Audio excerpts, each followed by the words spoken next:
namni kan wal caalu ilaalcha mataa isaa fi akkaataa itti fayyadama yeroo isaa akkaataa itti fayyadama sammuu isaa waan barbaadu tokko irratti dhee akkaataa itti deddeebuudha. Sammuun keenya hojjetu adda baasnee beekuu jechuudha. How our brain works. Sammuun keenya akkamitti hojjeta? Emotioniin tokko gaafa gara sammuu keenyaatti dhufu sammuun keenya akkamitti process godha. Kanaaf positivity jechuun nan danda'a, I deserve it, bakka anaaf ni mala wanti suni, wanti guddaan, wanti baay'ee bareedaan, wanti baay'ee fooyya'aan anaaf ni mala jennee guddaa yaaduu yookaan immoo waan sana abdachuu.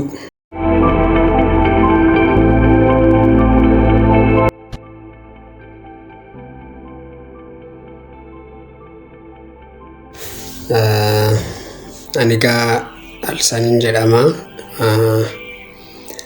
Namoota nan beeknee fi egaan karaa chaanaalii kanaa afaan Oromootiin waan tokko sin biraan ga'uun barbaada. Wantoota sin fayyadu, sin gargaaru akkasumas immoo sin barsiisu jedhee yaade sin biraan ga'uun barbaada.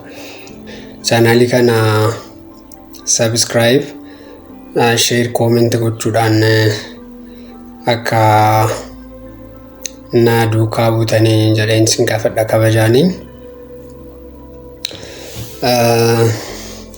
Barbaadu keessaa kanneen murteessaa fi baay'ee barbaachisoo ta'an jireenya keessatti anaanis na fayyadanii siniinis sin fayyadu jedhee yaadudha. Inni tokkoffaan attitude yookaan immoo ilaalcha haaraa uumuu yookaan immoo ijaaruu faana wal qabata. Innis immoo akkuma beekamu aadaan nuti keessatti guddanne yookaan immoo kalchariin nuti keessatti guddanne jireenya keenya irratti milkaa'ina keenya irratti baay'ee dhuma tokko bahii qaba, nu miidhuu danda'a yookaan immoo nu fayyaduu danda'a. Kanaaf inni jalqaba ilaalcha keenya jijjiiruudha jechuudha. Yookaan immoo attitude keenya jijjiiruudha jechuudha. Kanaaf inni jalqaba akkamitti ilaalcha keessatti guddanne yookaan immoo environment keessatti guddanne keessaa baanee ilaalcha keenya jijjiiruu dandeenya kan jedhu kitaabota adda addaa irraa kan argadhe fi kan baradhe sin biraan ga'uun barbaada. Inni lammaffaa immoo ilaalcha nuti ofii keenyaaf qabnu yookaan immoo bakka ofiif kenninu jechuudha. Yeroo waa'ee keenya yaadnu akkamitti of ilaalla. Fakkeenyaaf maqaa maatii keenyatti nuu kenna yookaan immoo abbaa yookaan haadhatu nuu baasa. Garuu maqaa keenya irra kan darbe personality yookaan immoo eenyummaan keenya kan biraan ni jira jechuudha. Even ani eenyudha gaafa nuuf ilaalu, ani nama akkamiiti jennee gaafa of ilaallu yeroo baay'ee of ibsuu hin dandeenyu yookaan immoo waa'een keenya nuuf hin galu. Kanaaf ani eenyudha, eessaan dhufee gara kamittan deemaa, maaliifan dhaladhee, maaliifan jiraachaa jira, maal hojjechaa jira waan jedhu barbaachisaadha jireenya keenya keessatti jechuudha. Sana beekuu baannaan callisneetuma jechuudha. Safara keessatti dhalanne yookaan naannoo keessatti dhalanne yookaan immoo maasiidhuma uummata jiraatu faana waliin makamnee jiraanna jechuudha. Inni sadaffaan egaanii positivity yookaan immoo yaada gaarii ta'e, yaada nama ijaaruu guddisuu kan jedhudha. Innis immoo personality keenya faana wal qabatu iyyuu garuu yeroo baay'ee hin danda'ama, biraan gahama, hin qaqqabama, hin danda'a. Baay'inaan nu keessatti nu uumamne waan sana hin guddifne jechuudha aadaa sana. Kanaaf positivity jechuun nan danda'a, I deserve it, bakka anaaf ni mala wanti suni, wanti guddaan, wanti baay'ee bareedaan, wanti baay'ee fooyya'aan anaaf ni mala jennee guddaa yaaduu yookaan immoo waan sana abdachuu bira ga'uudhaaf immoo hiixachuu positivitiin hin jiru taanaan bakka ani hin danda'u kun naaf hin ta'u jenneetuma yookaan immoo naaf hin malu inni kan namoota biraatiif uumame namoota biraatiif mala malee anaaf hin malu jenneetuma waanuma xixinnoo kana hojjechaa dalagaa jiraanne jechuudha bara keenya jireenya baay'eedhuma qaalii ta'e kana nagumaan otoo hin fayyadamin hojiirra oolchin darbine jechuudha. Kanaaf positivity develop gochuun jireenya keenya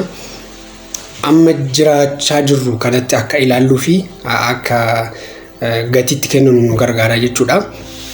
Inni arfaffaan egaan kan nuti wajjin ilaallu akkaataa sammuun keenya hojjetu adda baasnee beekuu jechuudha. How our brain works. Sammuun keenya akkamitti hojjeta? Emotioniin tokko gaafa gara sammuu keenyaatti dhufu sammuun keenya akkamitti process godha? Maybe yaada badaa ta'uu danda'a, yaada gaarii ta'uu danda'a. Akkamittidha sammuun keenya kan hojjetu kan jedhu wajjin ilaalla. Egaan kun jireenya keenya jijjiiruu keessatti baay'ee bakka guddaa kan qabuu fi baay'ee olaanaadha. Sababni isaas waan gaariitiif oolchuu yookaan immoo ramaduu hin dandeenyu taanaan most probably waan badaadhaaf oolchina jechuudha. Kun nama gaaffii hin qabu yookaan negatiivaaf oolchina yookaan immoo pozitiivaaf oolchina. Pozitiivaaf oolchuudhaaf garuu sammuu keenya to'achuu fi waan barbaannu qofaaf itti fayyadamuu baruun baay'ee barbaachisaadha jechuudha. Sammuun keenya akkamitti program ta'e fakkeenyaaf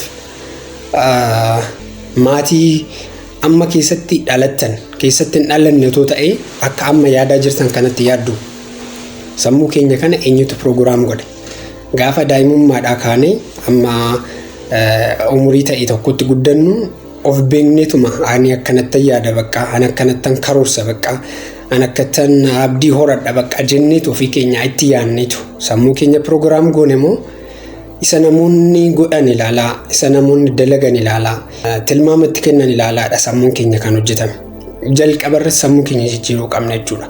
Isa kana dura maatii nuti keessatti dhalanne yookaan immoo naannoo nuti keessatti guddannetu program nu godhe ammarraa kaanee garuu kaayyoo itti jiraachuu barbaannuuf yookaan immoo galma ga'uu barbaannu tokko bira ga'uudhaaf sammuu keenya itti fayyadamu manage gochuu control gochuu geggeessuu danda'uun bakka baay'ee barbaachisaadha jechuudha. Kanaaf mind program kan jedhu akkamitti mind keenya program goone kaayyoo kaayyeessine duukaa akkamitti akka bu'uu dandeenya. Fakkeenyaaf yeroo baay'ee dalagaa haa ta'uu maybe daldala haa ta'uu barumsa haa ta'uu skill adda addaa haa ta'uu namni ni karoorsa jechuudha. Akkanan godhaa kanan dalagaa kanan eegala jedhee namoonni nu karoorsu gan sababa hin taaneen yookaan immoo hin beekamne wayitiin yeroo murtaa'e booda waan sana yeroo itti namoonni addaan kutan ni argina jechuudha. Inni kun maalirraa kan ka'edha? Sammuun keenya inni jalqaba mooraalii yookaan immoo haamilee nutti hore maaliif akka kaayyoo sana yookaan immoo karoora sana duukaa hin buune maaliif duubatti nu harkisa? Inni kun akkamitti? Egaan inni arfaffaan kun akkaataatti sammuu keenya ilaalcha kana dura nu keessatti uumamee fi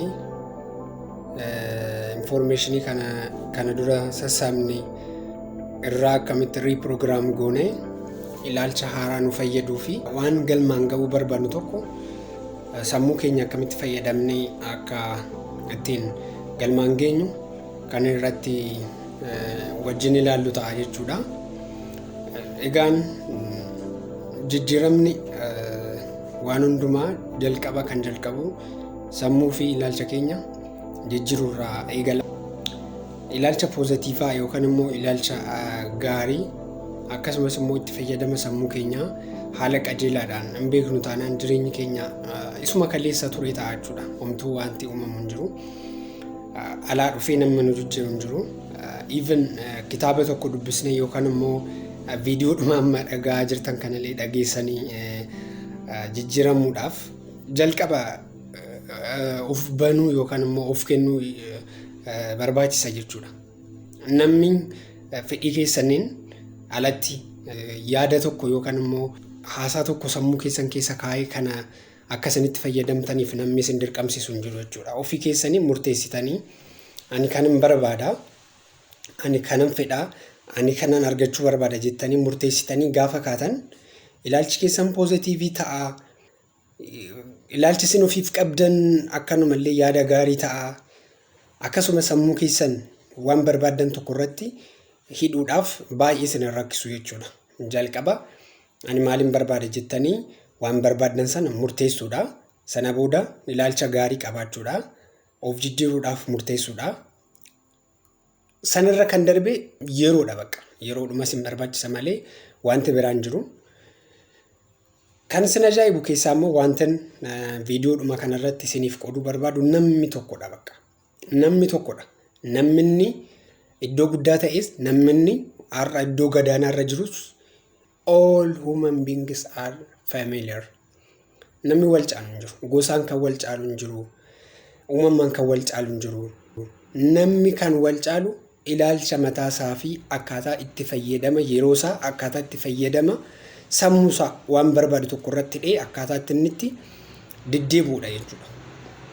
Jijjiiramuu yoo barbaadan wantoota kana jijjiiruun sin barbaachisa.